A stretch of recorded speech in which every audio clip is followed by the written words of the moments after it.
The Lost Boy of Langford, Secrets Beneath the Old Plant. Once upon a time, in a quiet little town called Langford, there was an old chemical plant. It had been standing for many years, and although it no longer worked like it used to, it was still a part of the town's history. The plant had big, tall storage tanks where all sorts of chemicals had once been stored, chemicals that smelled strong and strange. One of these tanks had been empty for a long time, and the company that owned the plant decided it was time to take it down. In the autumn of 1994, workers arrived at the plant to begin the job. They were careful as they started to take apart the big tank, which was as tall as a two-story house and as wide as a small bus. The workers knew this would be a big task, and they made sure everything was done safely. Little did they know, something unexpected was waiting for them inside. As the workers carefully began to dismantle the tank, one of them peered inside and stopped, his heart racing.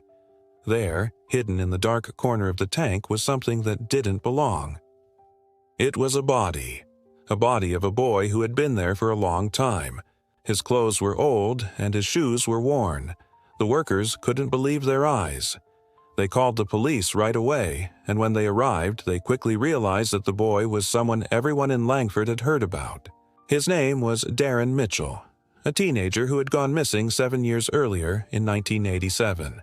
His family had thought he had run away to London, but now they learned he had been so close all along, just 2 miles from home, hidden inside the abandoned tank. As the police investigated, they discovered that Darren had sneaked into the plant one night. Perhaps he had been curious about the strange, sweet smell of toluene, a chemical that had been stored in the tank. Some of the kids in town had been known to sneak into the plant to see what it was like, but Darren had gotten too close to the fumes, and the smell had made him dizzy.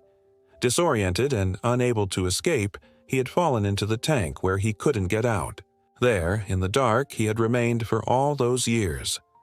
Darren's family had searched for him for so long, believing he had run away to the big city. They never knew that their son was so close, just on the other side of town, hidden in the tank. When the news came to Darren's parents, it was a mix of emotions. They were sad, of course, but they also felt a strange sense of relief. Finally, they knew the truth. Their son had never truly left them. He had been right there in their own town, all along. They could now bring him home and say goodbye properly. The people of Langford were shocked by the discovery. The chemical plant had been a part of the town for so long, and no one had realized the danger it held. But now, after the tragedy, the company knew it had to do better. They closed down the old plant for good and promised to make sure something like that would never happen again. The memory of Darren stayed with the town, and everyone made sure to keep an eye out for one another. They promised to look out for any signs that someone might be feeling lost, just like Darren once had. And so, Langford slowly healed. Darren's family finally found peace, knowing their son had never gone far, just hidden in the shadows. And while the old plant was gone, the memory of the boy inside the tank would never be forgotten.